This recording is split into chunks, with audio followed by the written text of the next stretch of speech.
All right, welcome to our next class on CSE 103. Last week we talked a little bit about communism and how its influence is dependent on the evolution philosophy. Now we're going to continue. We left off talking a little bit about the money and how money is controlled. And we have, totally unknowingly to most people, we've lost all of our money. We're carrying around paper, and we all think we still have money. And we have been totally, completely robbed and don't even know it.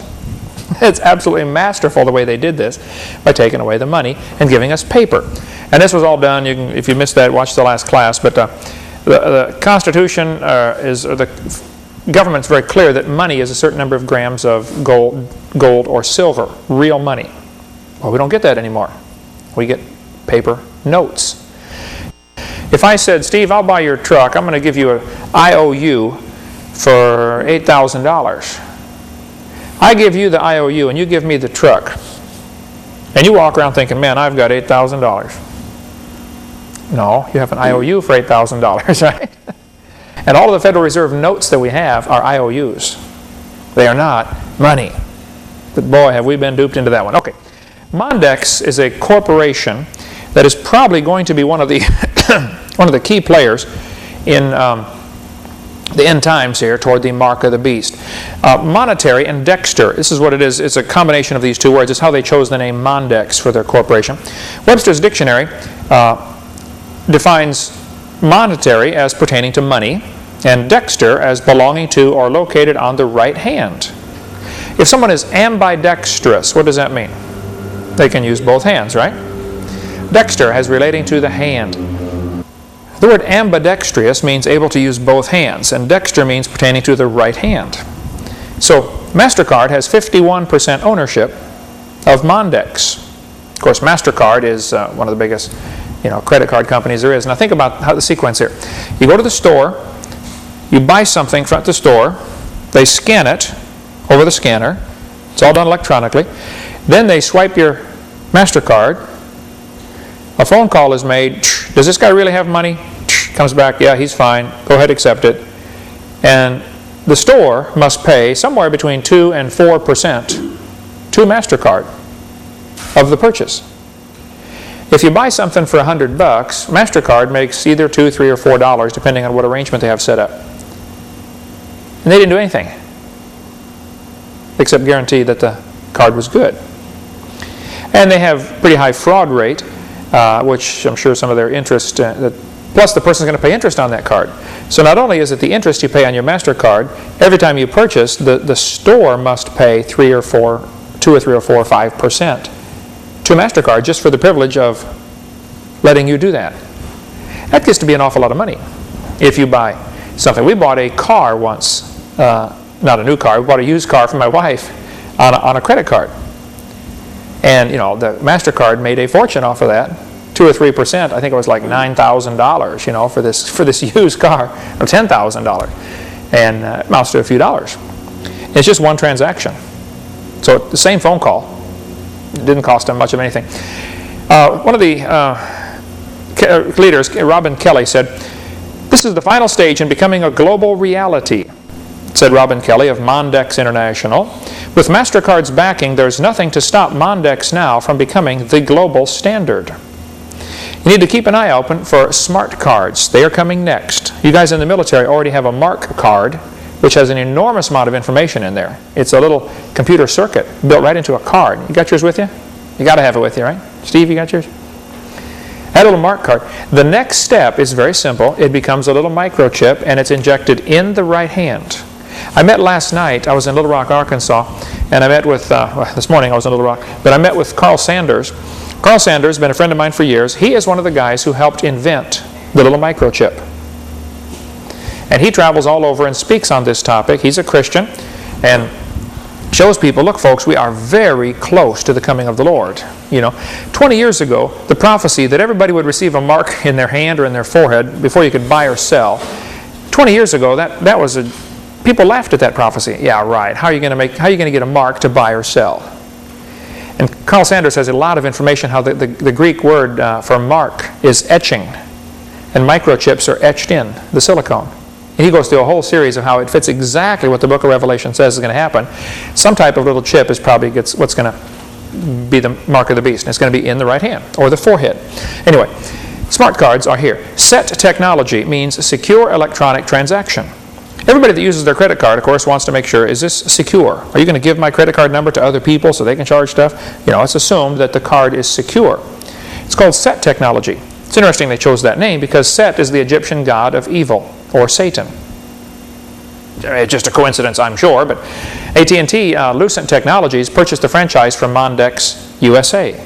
Their logo is the symbol of the solar serpent, the red dragon, which is Lucifer. How many have ever seen Lucent Technologies' red circle? You see it all over the place on telephones. I mean, there's a huge corporation. Lucent is composed from Lucifer and Enterprises. They seem to be quite flagrant in naming their products. Styx is the name of one of their products, which is a river in Hades, according to the Satan worshippers. Janus, that's the two-faced god. You can use Janus, I believe, to order stocks or bonds or something like that. You ever heard of Janus? That's the two-faced god. I'm not saying everybody involved in this is evil. Half the folks probably don't even know. But Satan does have plans for a one-world government. And you have to control the money. People will not be able to buy or sell without their authority. Right now, if you did not have any cash and you didn't have a checkbook and you went to the store to buy something, what would they do? They would not let you buy it, right? It's just going to be very simple. I don't think there's going to be a big thing where Christians get to stand up and say, I'm refusing to take this mark, here, chop my head off. It just won't be an opportunity like that. I think it'll just be a quiet, gradual choking of the system where if you don't have this mark, you just simply don't buy. No stores will take cash anymore. No stores will take credit cards. Anyway, this is the things I've been told about some of this, so you can read it for yourself and check it out if you'd like. There's email and website to get information. But Lucent Technologies is naming their products like Styx and Janus. Inferno, promoted with a quote from the Inferno, a story about Lucifer in the bowels of hell. This company deliberately chose to move their new offices into 666 Fifth Avenue in Manhattan. That's what I was told, and I saw the picture of the building, 666 on the building. Now, whether they moved since then or not, I don't know, but that was, somebody sent me a video about that. There's a lot of information going around. Okay, Karl Marx's next plank in the Communist Manifesto. We've been going through his 10 planks in the Communist Manifesto. Number 6 was government ownership of communication and transportation. Right now, the government owns just about every car in the United States. You probably think that you own a car, but you don't. When the car was manufactured, a certificate of, I think they call it a certificate of manufacture, was created. It was sent to when the car entered the state of Florida, the state of Florida kept the certificate of origination, is what it's called. They issue a certificate of title. You then, when you bought the car, they gave you a certificate of title. Now, if you buy a brand new car, only if you buy a new car, and only if you pay for it with silver or gold, then you can demand that you get the certificate of origination. Now you really own the car. You don't have to buy license plates. You don't have to, because really, buying a license plate is renting the car off of the state for a year. And in some states, the license plates are incredibly expensive. I mean, like in California, if you own a new car, they rate it by how much the car weighs and how many horsepower it is, and just your plates might be $400 a year, every year. So the government right now has control of transportation. This is one of the Communist Manifesto planks, and we have slowly allowed this to happen and not realize what we've done. Very few people even realize this has already been accomplished. The goal was to accomplish all these things with the least amount of waves, and so the fewest possible people understand what's happening. And it has worked. Government ownership of factories and agriculture. And there's been an enormous amount of work in that. There's stories told of, there are so many agricultural agents that are regulating these farmers. The farmers are under so many regulations. They have to get their agent to tell them, what can I plant this year? Is it okay if I plant corn this year, please, please? I'd like to plant corn. No, there's too much corn on the market. Why don't you plant soybeans this year? They tell them what to do. Two government agents were meeting one morning, and one of them was crying. And his friend said, what are you crying about? He said, my farmer died. They have about one farmer per agent. There are that many agents out there. It's unbelievable what's happening. And more farmers are finding it more and more difficult to keep going. under all the bureaucratic regulations. So small farmers are going out of business, and they're selling out to the huge co-ops, and there are gigantic farms being created, just like they have in the Soviet Union for years. Now in the Soviet Union, the efficiency is real bad. If they bring in, if they plant and if they harvest 100 bushels of corn, only about 10 or 15 bushels makes it to the store. There's so much waste. I mean, this is all a communist system over there, and the guys who's plowing the field, he doesn't care. He's trying to get in his 8 hours. He could care less about that field, okay? If it's tractor's low on oil, oh well, tough. It's not my tractor, it's the government's tractor. Private property ownership is the only way things like this can possibly work. So, Communist Manifesto, plank number 7 was government ownership of factories and agriculture. And it's really pretty incredible how far along this has already succeeded in America, where they tell the farmers what they can plant. They now have satellites up in Europe, well, satellites all over the world, but they're spying on farmers to see if they have more cows than they're allowed to have, or more sheep than they're allowed to have. They can actually count them from the satellites. Oh, you're cheating, you've got more than you're supposed to have, or you're planting more stuff than you're supposed to have. We have just about lost this battle, folks. Number 8, his goal was government control of labor. The union movement began. Of course, there was a good cause for the unions, because the factories were cruel and ruthless, and child labor laws and all sorts of things. So there's a real tough call here of who's right and who's wrong. But in general, the union's mentality is, we're going to tell you what you have to pay us. And the Bible mentality, as I understand it, is if I own this field and I say I'm going to pay you, $6 an hour to come pick my corn, and you don't like it, well then go get a different job. Go plant your own cornfield. If you don't like it, go get your own cornfield. But see, the union's mentality is very different. When I was up at General Motors in the union, it was so frustrating to me because I was on an assembly line job, we built middle-sized trucks like they use for dump trucks and school buses and that size, the C60, C70 series at General Motors. The truck comes down the assembly line and we would do our job to the truck, and sometimes the line would break down. There were people who would deliberately break the line down just because they wanted to go take a coffee break. Guys would take some of the cogs and wheels and gears and stuff, and they would toss in a bucket of a coffee can full of nuts and bolts to jam it up, knowing it would take maintenance 2 hours to fix it, just because they wanted to take a break and go get some coffee. After all, it's not their factory. They're getting paid by the hour regardless. So when the line would break down, I would grab a broom and sweep the floor. The union steward came by and chewed me out royal and said, "Don't you ever sweep the floor around here." I said, "Why not? The line's broke. I'm sitting here doing nothing. I don't like to be idle. I want to do something." He said, "By you sweeping that floor, you're taking bread off of somebody else's table. They hire a sweeper to do that." My father-in-law, I was with him yesterday up in Arkansas. My son, Kenandu, was just with him this morning and left up there. He was general foreman at Caterpillar Tractor Company. And the stories he can tell would just curl your hair, the stuff they would have to do. They have to hire like 5 people. If they really need 3 people to do a job, they have to hire 5.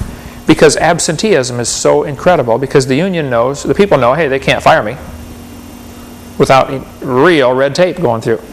One of the guys that swept the floor at General Motors when I worked there up in Truck and Coach Building 6, his name was Red. We called him Red, big, tall, red-headed fella. He only worked 3 days a week. He would call in sick at least 2 days a week. I mean, for the whole 2 years I was there. I said, "Red, why do you work 3 days a week?" He said, "Well, I just can't quite make it on what they pay me for 2. That's his thinking. Well, okay. You can't help a fellow like that, Okay. But government has got an enormous amount of control over the labor market. Number 9, corporate farms, regional planning. And each of these can be developed. We've got a lot more stuff we want to talk about here, but each of these can be talked about in great detail, and there are people who make the communist advance in America their whole ministry. Folks, we have just about lost the war to communism. And if you think communism is dead, you are really deceived. Then you really have lost out on reality.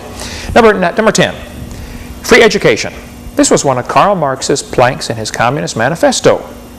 Free education for all children in public schools, and watch this carefully, combination of education with industrial production.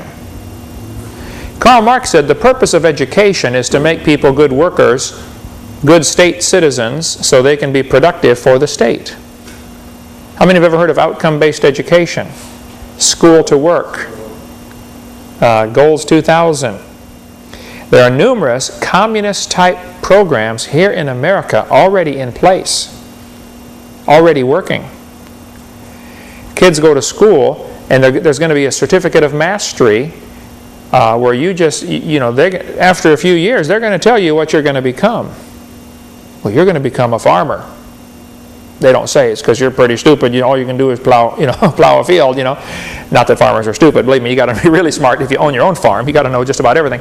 But this business of what is the purpose of education? The purpose of education in America originally, 200 years ago, you wanted to teach the kid to read as soon as possible so that he could read God's Word, so that he could know what God wanted him to do, so that he could be a good Christian. If he's a good Christian first, then you don't have much problem. He's going to be a good citizen. And the goal was, though, to raise good Christians, a godly people. And if a constitutional republic like America started off with, and both theoretically still have, is dependent on the people being self-controlled. The reason you have diapers on a kid is because he does not have any internal controls yet. You have to have external controls.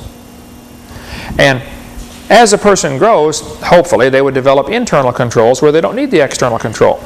A population that has internal control, that wants God to tell them what to do. Can you imagine if everybody in the world, let's take everybody in Florida. If everybody in Florida wanted to do what God said, they wanted to do right. God says, whatsoever your hand findeth to do, do it with your might. Go to the ant, thou sluggard, consider her ways and be wise, which having no guide, overseer, or ruler, gathereth her meat in the summer. Nobody tells the ant what to do. Who's the foreman on the job for the ants? They don't have any. But watch them. There's thousands and thousands of them all working. I sat down, next to an ant pile one time with a notepad and just made notes for an hour as I watched things that I noticed about these ants. They're always time stepping on each other. And nobody griped. I mean, if people could only learn to do that, I saw one ant carrying a piece of a bug. He's a little tiny ant dragging this huge old piece of bug.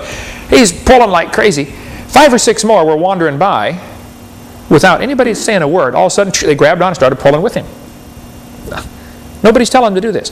Suppose everybody in Florida was a godly person, wanted to do right, did not want to steal.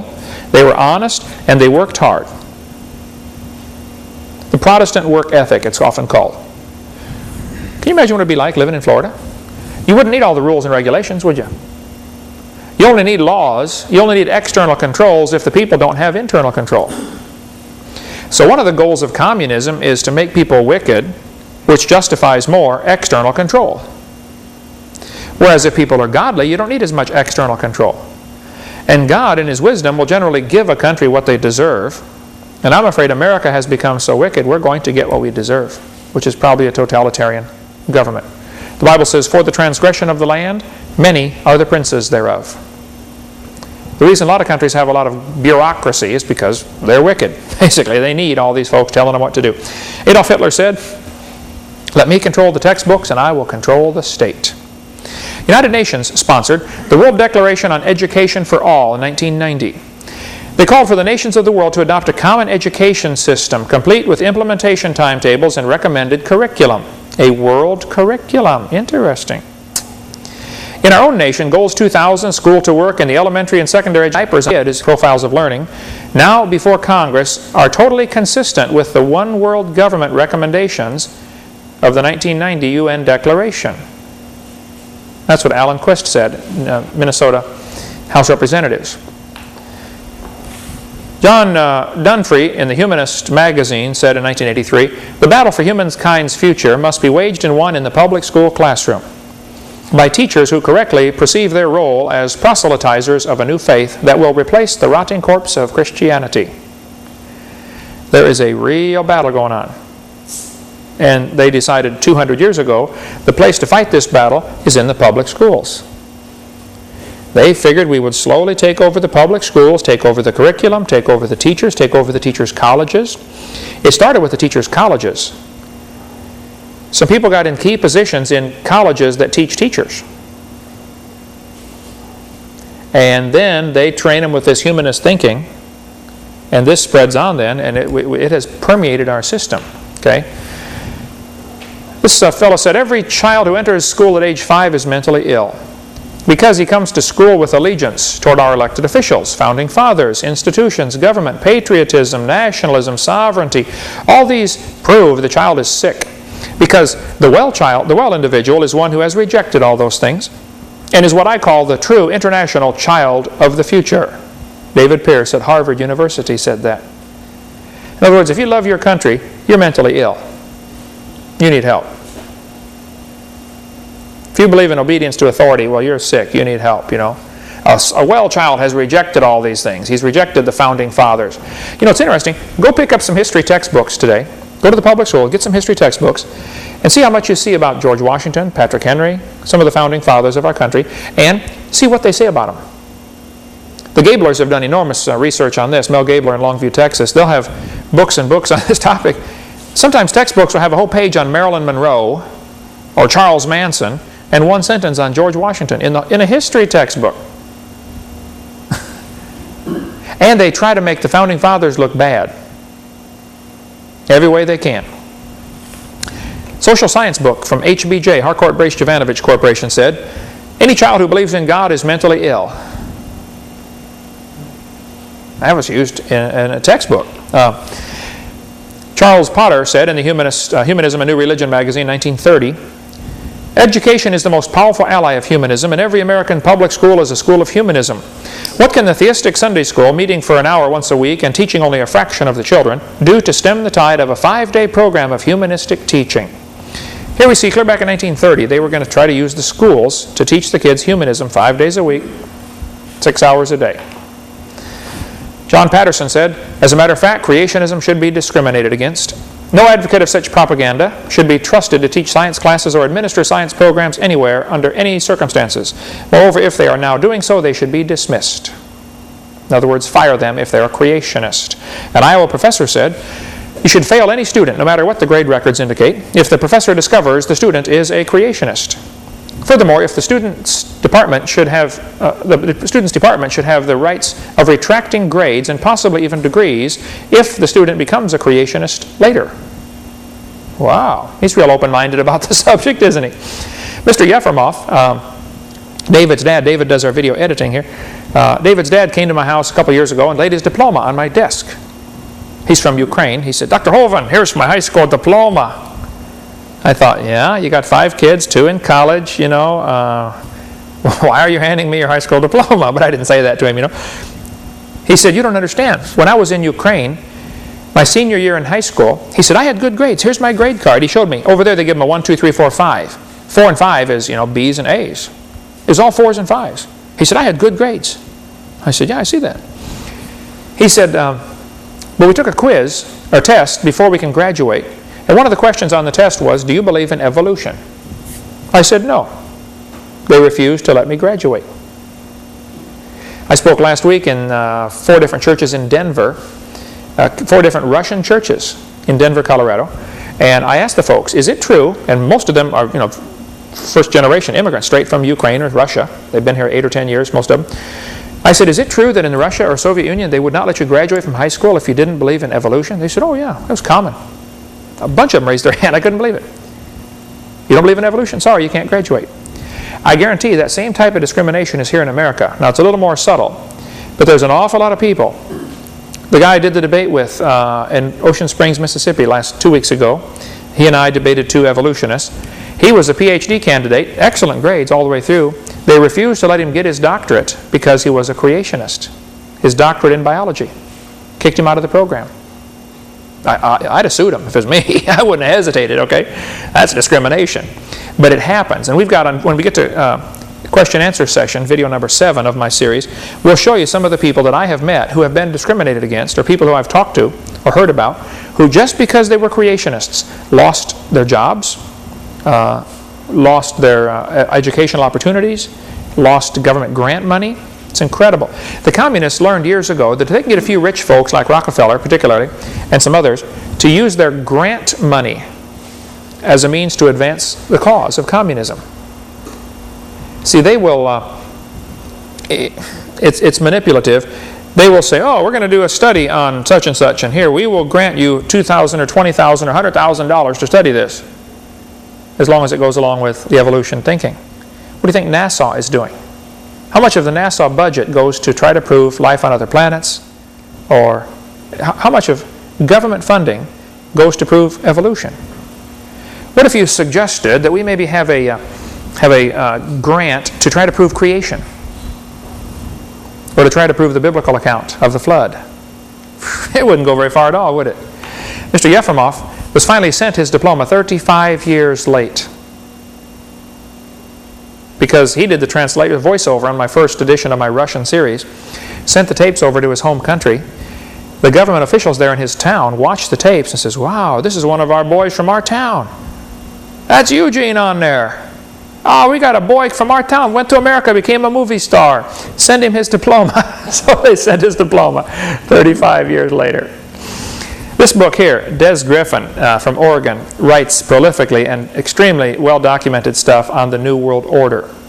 We sell this book. He's got lots of other books. There's his phone number here on the screen. But if you want to get a hold of this one or any of the other stuff, if you want to really get into the study of the New World Order and how money ties in. Remember, the Bible says love of money, root of all evil. Boy, it sure is too. I've decided, like many others, I love my country, but I fear my government.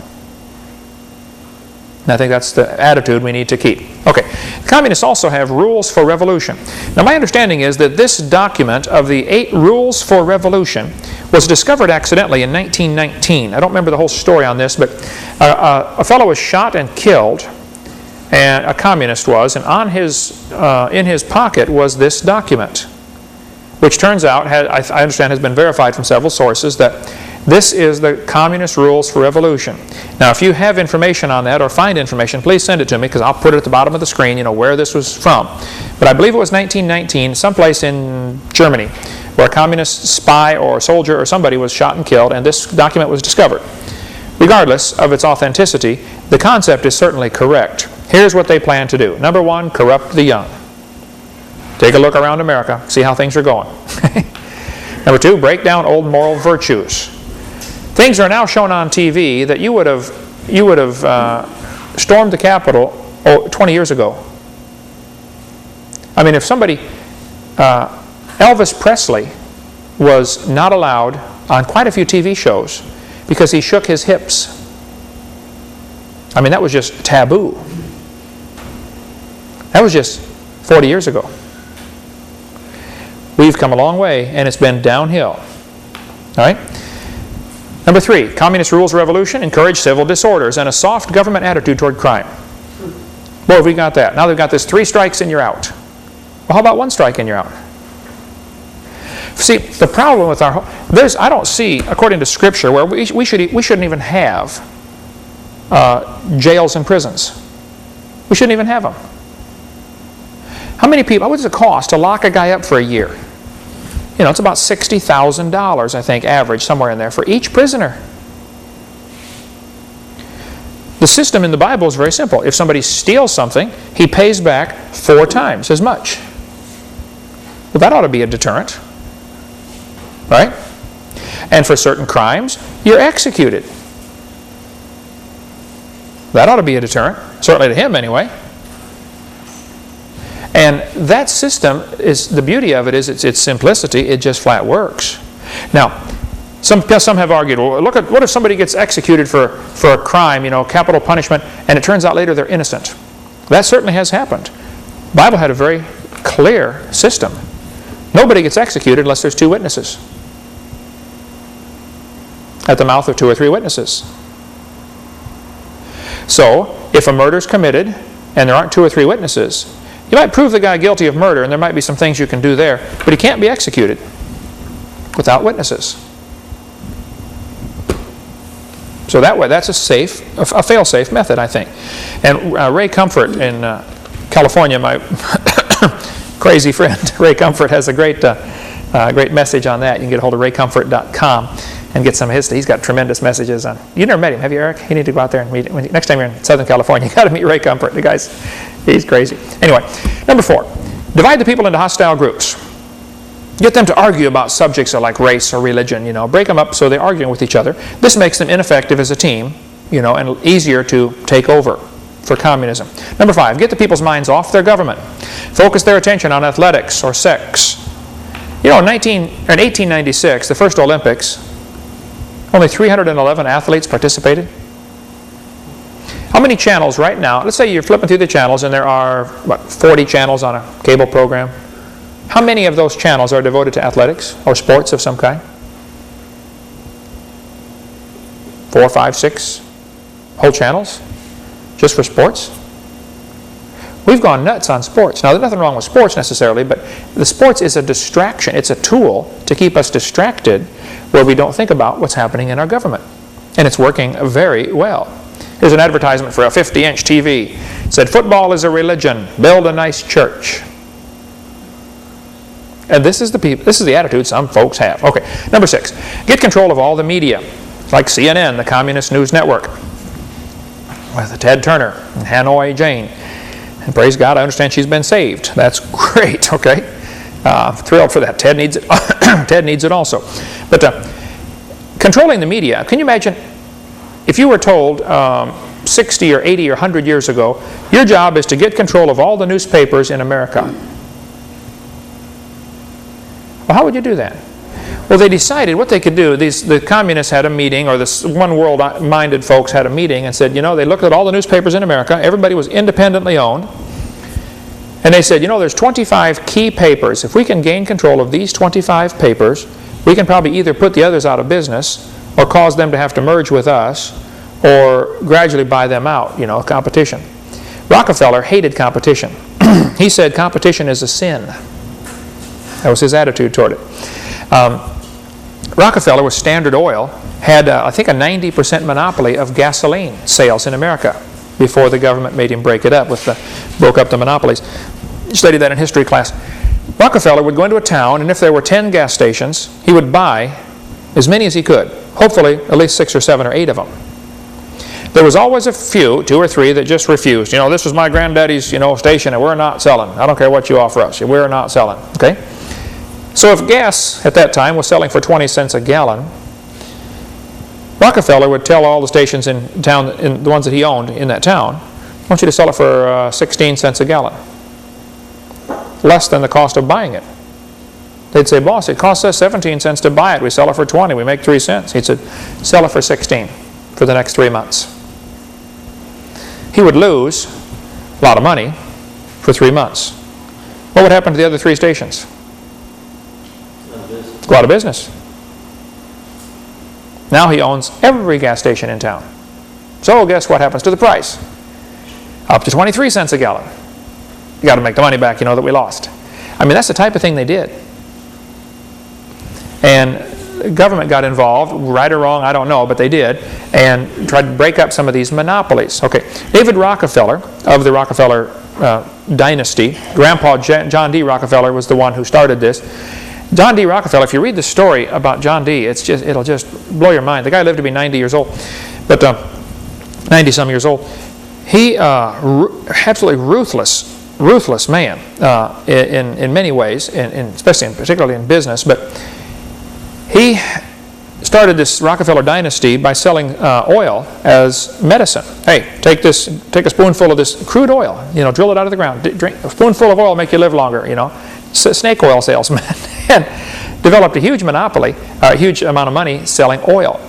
That later led right into our modern medical movement. The AMA, the medical profession, is tied in strongly with the drug cartels, which is tied in strongly with the Rockefellers. And it all goes back to money. Anyway, let's read what he says here. Rockefeller is an international billionaire, a humanist, a CFR kingpin. That's the Council of Foreign Relations, okay, the kingpin. He's a founder of the Trilateral Commission, a world order godfather, and in all probability the high school graduate voted most likely to be hanged for treason. He voiced his praise of the controlled U.S. media for keeping their oath not to divulge the globalist plans to the public. Speaking to his fellow conspirators at a meeting in 1991 in Baden, Germany, one of the famous Bilderberger meetings. How many have ever heard of the Bilderbergers before? Okay. This is a group of folks, they meet once a year to lay plans for how can we gain more control of the world. Rockefeller said, We are grateful to the Washington Post, the New York Times, Time Magazine, and other great publications whose directors have attended our meetings and respected their promises of discretion for almost 40 years. He went on to explain, it would have been impossible for us to develop our plan for the world if we had been subjected to the lights of publicity during those years. But the world is now more sophisticated and prepared to march toward a world government. The supranatural means above national, supranational, sovereignty of an intellectual elite and world bankers is surely preferable to the national autodeterminism practiced in past centuries. What he says here is, we'd be better off with a world government with bankers, like himself, in charge, instead of every nation running their own people. His mentality was, we need a one world government. It's always been that way, and they work toward that very hard. And Rockefeller and their clan have been one of the primary people involved in aiding communism. They kept communism alive because you got to have an enemy to justify all this big arms race we got going on here. Pretty soon people get sick and tired of paying all this money for, missiles and submarines and aircraft carriers when, for what, There's no enemy. Many wars could not have been fought if it weren't for going off the gold standard. During the Civil War, when they're on the gold standard, you got to have gold. You just can't buy ammo otherwise. Gold and silver. You got to have real money. Well, if all you got to do is crank up the printing press and print more paper money, well, that's simple to do. There's an awful lot of tragedy in the world. A lot of people died in wars that could not have been fought were it not for this love of money stuff we talked about earlier. Okay, here's what some of the news media anchors have said, like Richard Cohen, senior producer of CBS Political News. He said, we're going to impose our agenda on the coverage by dealing with the issues and subjects we choose to deal with. Let me stop right there. Anytime you see something in the news for quite a while that's really kind of stupid, like the O.J. Simpson thing, almost a year of all kinds of coverage on O.J. Simpson, anytime you see that, antennas ought to go up and you ought to think, okay, what are they trying to cover up? What they were covering up in that case was Bill Clinton's trying to give China most favored nation status and trying to give a Los Angeles port to China. They were going to allow the communist Chinese to have some property in Los Angeles. Well, guess what they would do? They would bring in drugs by the boatload.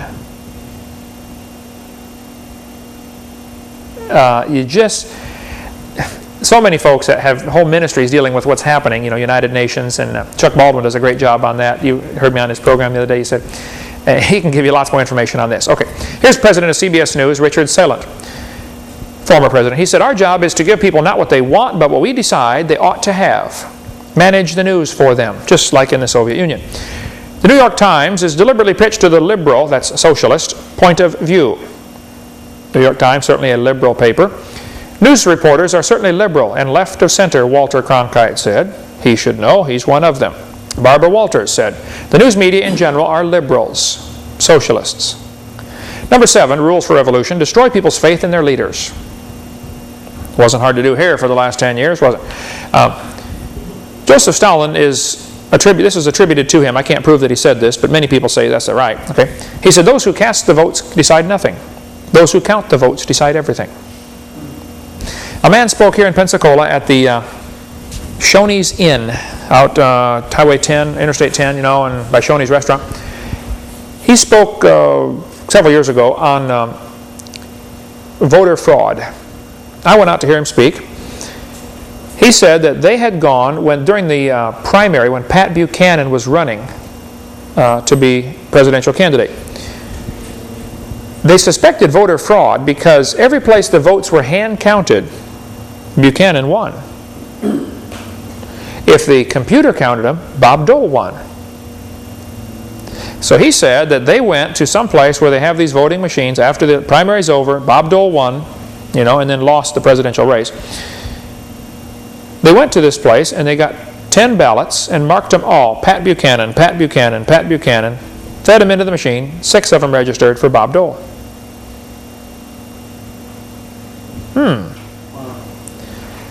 Now, somebody who has no morals, like Bill Clinton, they're not above this.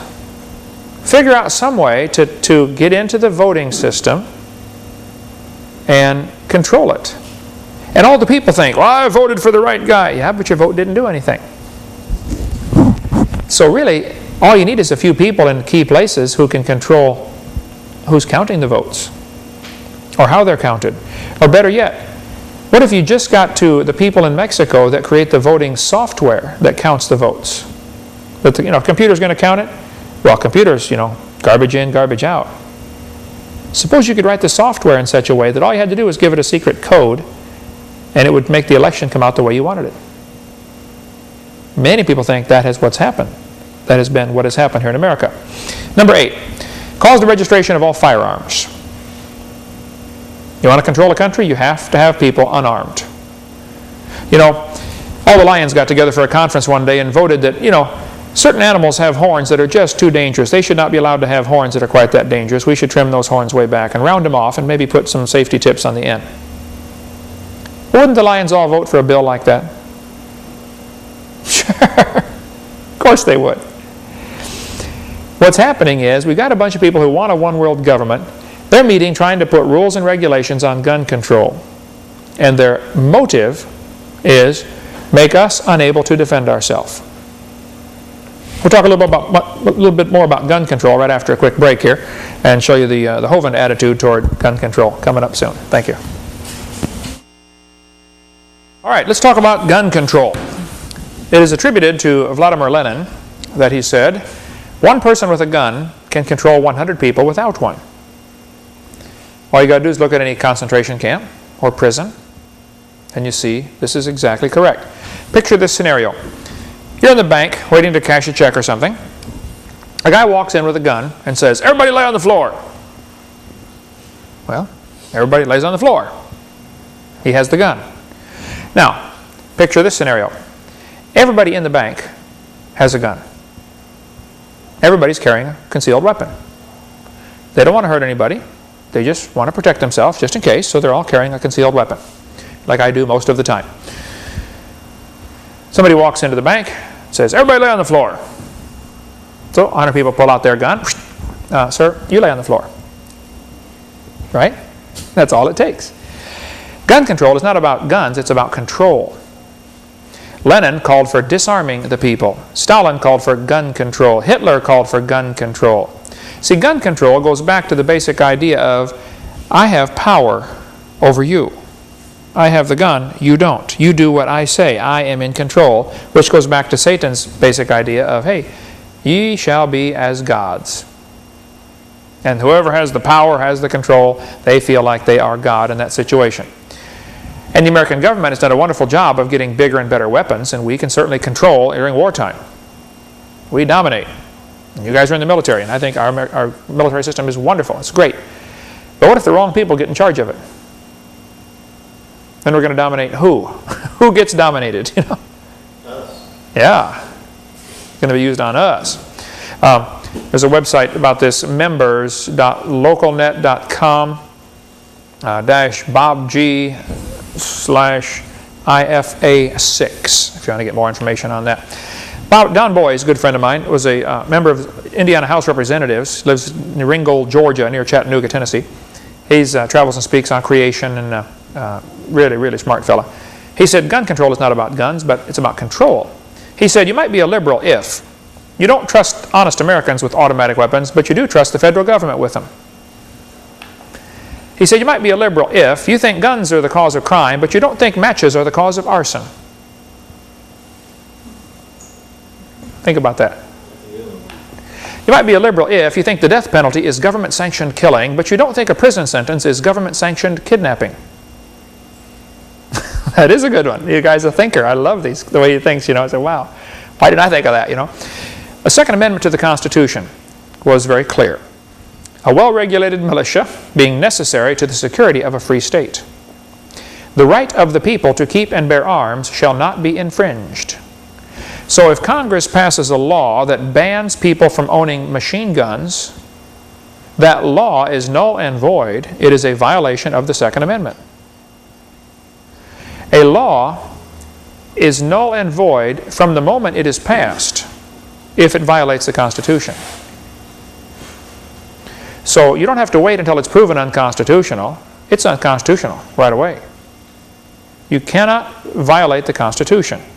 So no matter what laws they pass, it doesn't matter, because the Constitution takes precedence over all of this.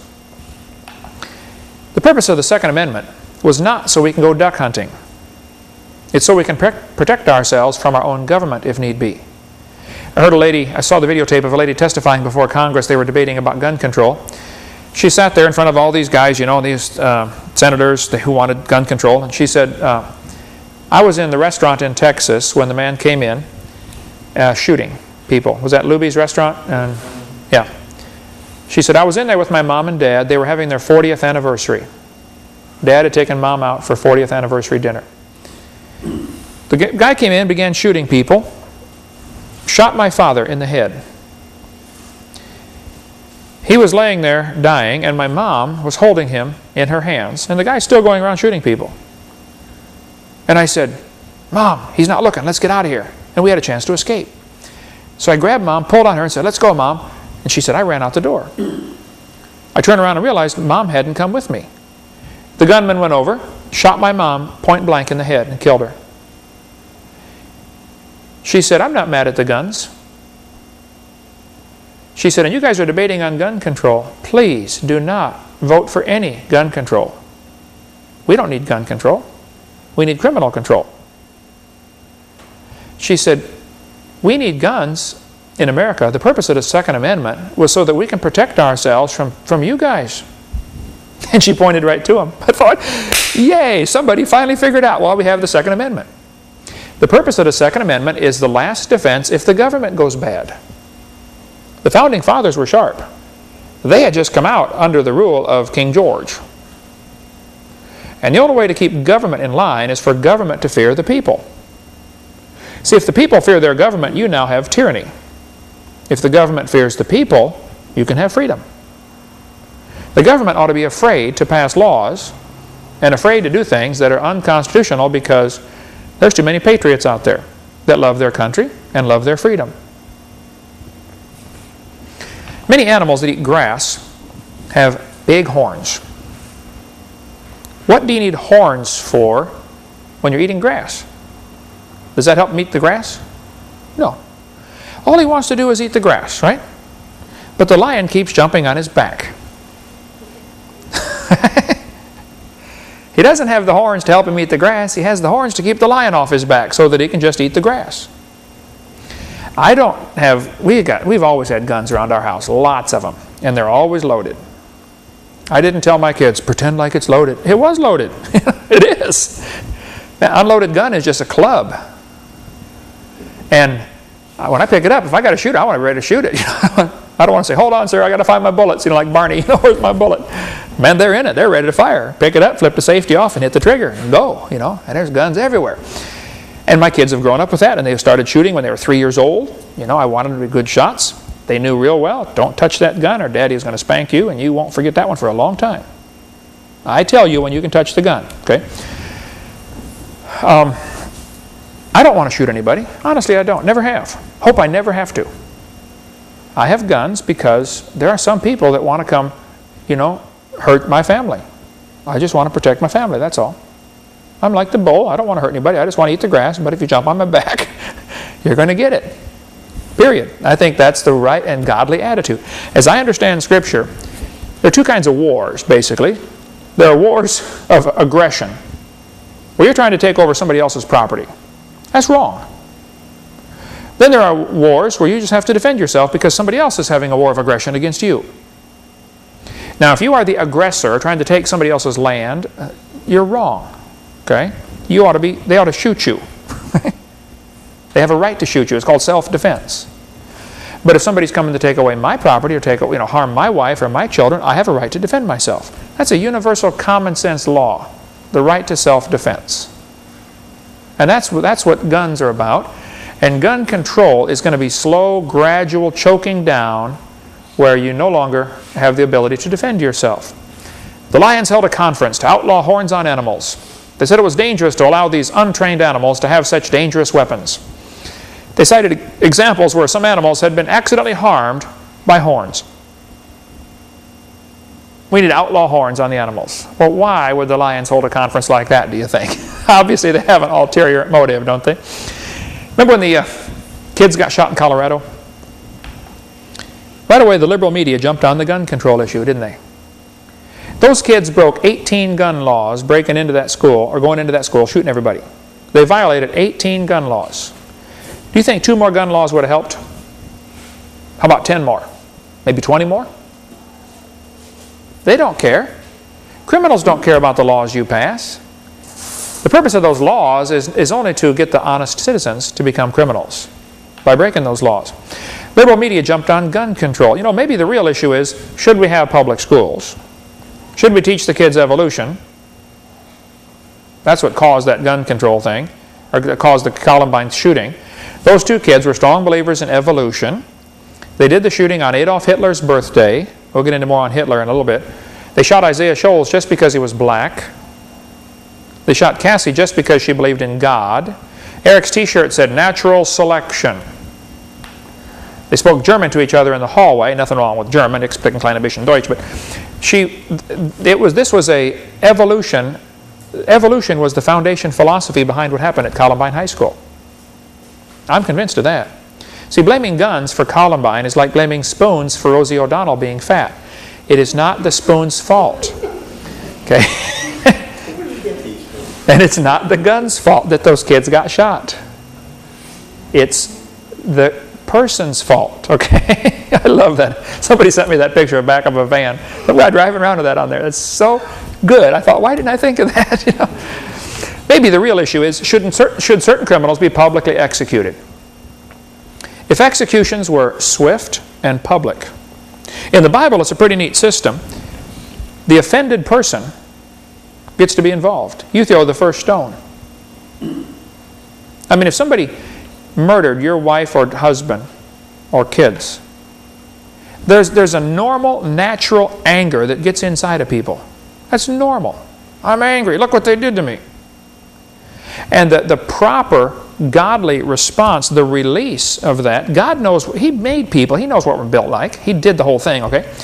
It gives a relief, a release of this tension when you can see that person who did that harm to your family executed. Should you choose to be involved in it? I want to flip the switch.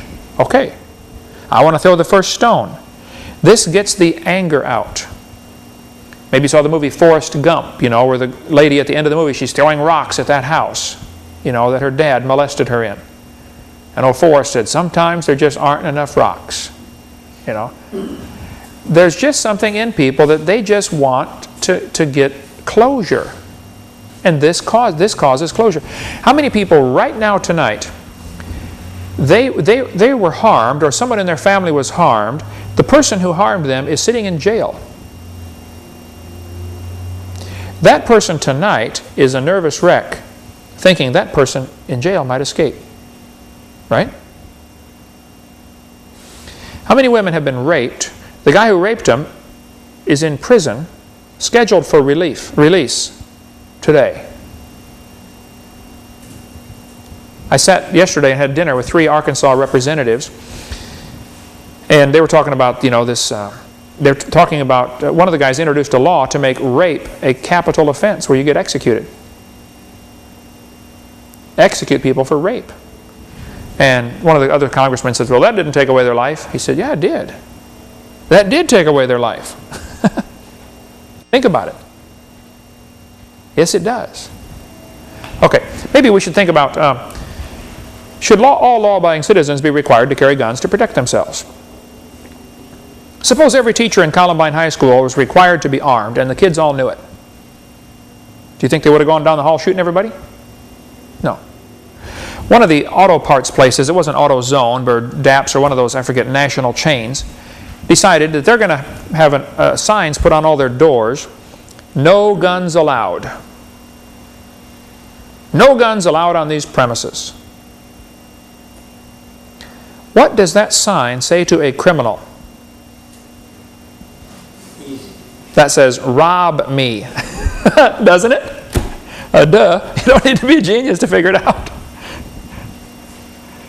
And so the National Rifle Association, NRA, or else the Gun Owners of America, which is even a more conservative, properly thought out organization than National NRA, Gun Owners of America, GOA. I'm not a member of either group. I love what they do. I'm just not a member of any groups except my church. That's all I got time for. But they wrote to them and said, we're going to tell all of our people not to buy at your store. Gun owners are people, they aren't the ones committing the crimes. They're the ones wanting to defend themselves. They just want to eat the grass. They just have the horns just in case, That's all. Hitler is reported to have said, now I've taken some criticism over this quote because some people say, I searched Hitler's writings and couldn't find this. I cannot prove that he said this, okay? I've tried desperately to find the evidence of this. I've had some people tell me, oh yes, it's absolutely true, Hitler said that. Other people said, well, it hasn't been proven yet. Whether the quote is legitimate or not, I don't know. The philosophy certainly is, okay? It is reported that Hitler said in 1935, this year will go down in history. For the first time, a civilized nation had full gun registration. Our streets will be safer, our police more efficient, boy were they, and the world will follow our lead into the future. 1935. Janet Reno said, gun registration is not enough. She said, waiting periods are only a step.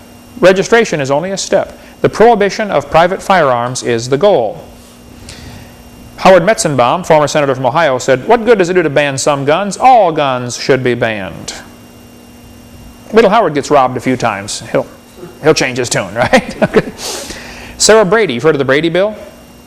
Sarah Brady said, our task of creating a totally socialist America can only succeed when those who would resist have been totally disarmed. You have to disarm your enemy. What's the first thing you do in war? You conquer somebody, you beat them, everybody surrenders. Take away their guns. Desert Storm. Thousands of Iraqis surrendered. Did they let them keep their weapons? No. You got a couple of Marines with machine guns can guard a couple of thousand Iraqis that are unarmed. Right? Bill Clinton, former President of the United States of America, people say, oh, why did you misspell it on there? Oh, no, it's not misspelled. He's a communist through and through. Okay, Clinton's philosophy is certainly communistic. Hillary's worse. Clinton said, and we should, then every community in the country could start doing major weapons sweeps and then destroying the weapons, not selling them. The idea is to destroy the weapons.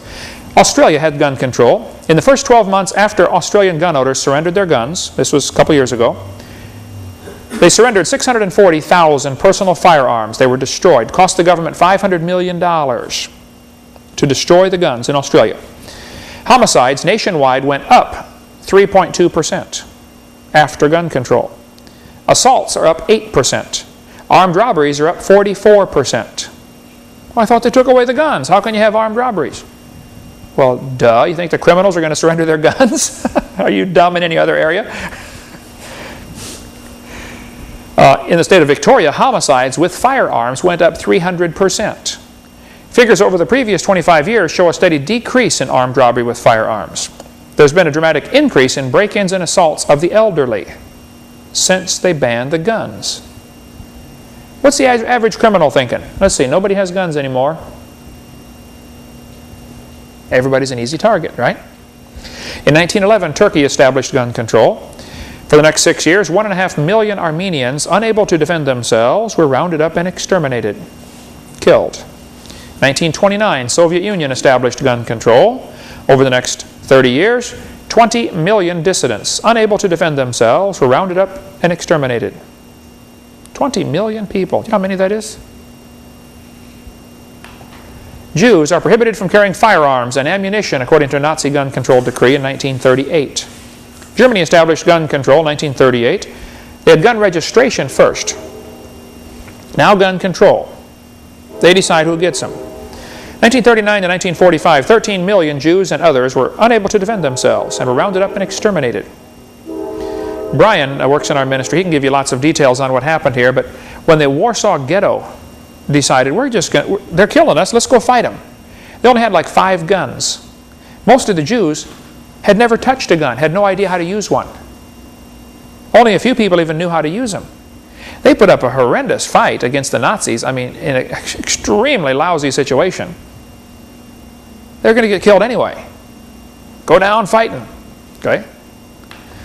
China established gun control in 1935, and for the next few years, 20 million political dissidents unable to defend themselves were rounded up and exterminated. Guatemala established gun control in 1964. Over the next 16 years, 100,000 Mayan Indians unable to defend themselves were rounded up and exterminated. Uganda established gun control in 1970. For the next 8 years, 300,000 Christians unable to defend themselves were rounded up and exterminated. Cambodia established gun control in 1956. 1975 to 77, 1 million educated people unable to defend themselves were rounded up and exterminated. Defenseless people rounded up and exterminated in the 20th century because of gun control, 56 million. Next time someone talks in favor of gun control, ask them, who do you want to round up and exterminate? With guns, we are citizens. Without guns, we are subjects. Our founding fathers were sharp. They said, look, you have to allow people to defend themselves. There are many people in our government who have a communist philosophy, whether they know it or not. They might not even know it. But they do have a communist philosophy which leads right to this idea, you know, we really ought to take away everybody's guns. Only the UN should have guns because we can trust them. Oh, yeah, right. Okay. The plan is very simple. The communists have used this for years. You create a crisis, and then you bring in your solution. Hitler blew up the government building, the Reichstag. He blew it up himself, or had his people blow it up. And then he said, wow, look at this, terrorists, that means we need more gun control. Everything that happened at Waco and at Oklahoma City was all part of the same thing.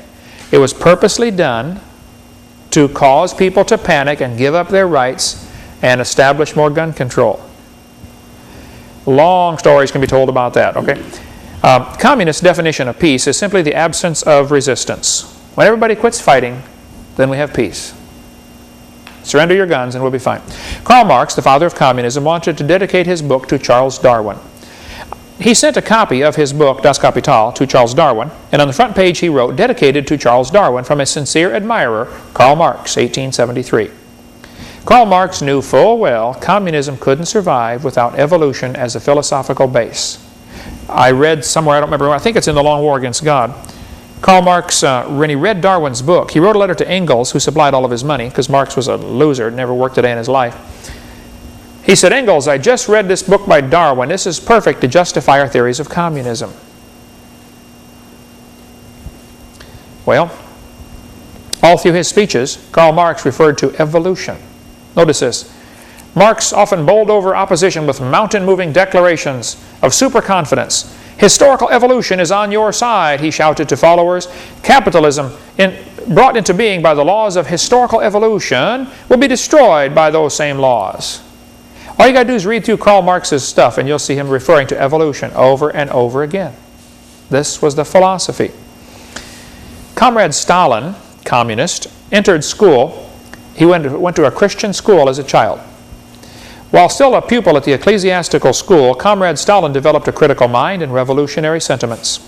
He began to read Darwin and became an atheist. Now, Joseph Stalin read that book. That changed his life forever. Here he is going to a Christian school, became a communist, became a revolutionary, became an evolutionist.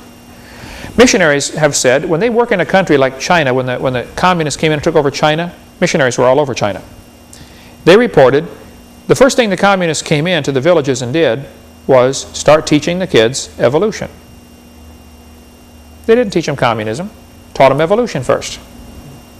You got to have evolution first, and then you can teach them about communism. First you got to take away God, then put man in his place.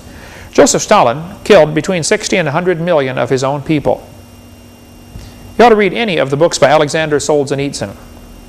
I read the book Gulag Archipelago, Gulag. Gulag Archipelago. It's like 900 and some pages. Somebody said, Brother Hovind, I want you to read this book. It's great. I thought, yeah, right. I read 2 books a week as it is, and I'm swamped. I don't have any more time. I said, okay, I'll just read a few pages. I couldn't put it down. 900 pages. This guy lived in the concentration camps. He was there for 15 years. He now, I think, is still alive, isn't he, in Vermont? He's getting pretty old. Alexander Solzhenitsyn has written extensively about communism, life under Joseph Stalin. Joseph Stalin's daughter became a Christian. Interesting. When the communists attacked Poland during World War II, see, Germany and Russia had an agreement that they wouldn't fight. Hitler had no plans of keeping that agreement because he thought the Slavic people were half Aryan, half ape. We'll show you in a minute about that. But when they attacked Poland, the Polish army put up an incredible, ferocious resistance, but they were just outnumbered and outgunned. It was just absolutely no chance of winning. But like Churchill said, sometimes it's better to fight when there's no chance of winning than to be slaves. It's better to see it coming a few years ahead of time, you know. But hey, if it's too late, go down with the fight, okay? Suppose every Jew that was being captured to take off to the concentration camps had put up a fight and killed one Nazi, or tried to kill one Nazi. Just suppose, you know, maybe the outcome would have been a little different. They ended up slaughtering these Polish people, and they captured thousands and thousands of prisoners. They had 14,700 prisoners at one place, the officers in the Polish army. They said to Stalin, what should we do with them? We got all these 14,700 Polish officers. He said, execute them. They're Poles. They're inferior species. The Russians finally admitted this in 1993, but they did it clear back in 1942 or 41, 42. They took all these prisoners, Polish officers, put hoods over their heads, tied their hands behind their back, and then jerked them up as hard as they could and wrapped the rope around the hood. So the harder you pull down, the more you choke yourself. Took them out to the woods, Katyn Forest, and shot them in the back of the head. 14,700 officers. You say, oh, that's terrible. What about the Geneva Convention? The Geneva Convention says you can't do that. You've got to treat your prisoners a certain way. Well, duh. If you're a communist, there's no God. What motivation would you have to keep your word on a convention? If a lion makes a treaty with a lamb, should the lamb get excited? Hey, Mr. Lion, you promised you wouldn't hurt me. I got this piece of paper right here. Well, wait till the lion gets hungry and see how much that paper does. Okay? And here we got these idiots in our government making treaties with the communists, you know, SALT treaties and, you know, strategic arms limitation talks and stuff like that. Absolutely dumb. People have said, well, the communists, you know, they're hurting over there. The economy's bad. You know, we got to support their economy.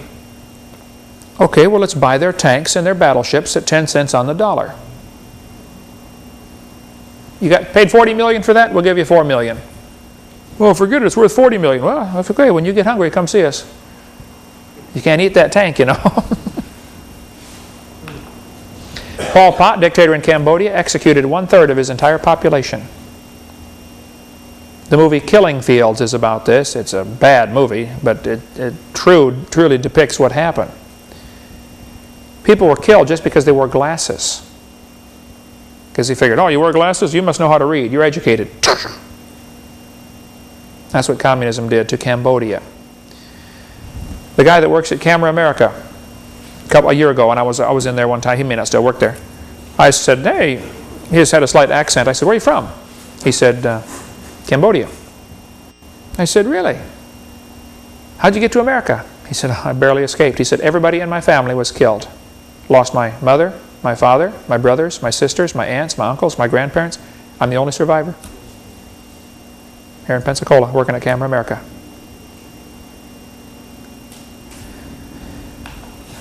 In 1975 to 1979, the Khmer Rouge in Cambodia, Pol Pot was the leader, they began executing people. Anybody that opposed him in any way. By the way, Pol Pot is still on the loose, last I heard. Still setting landmines and bombs all over the area, blowing up kids as they walk through the woods. Killed 1/3 of the entire population. It's in the Guinness Book of World Records under genocide. Mass genocide. The communists took over China in 1949 with American help, by the way. The capitalists helped the communists take over China. Long story behind that. They began executing Christians because Christians don't fit in well with New World Order type governments. They killed 15,000 a month.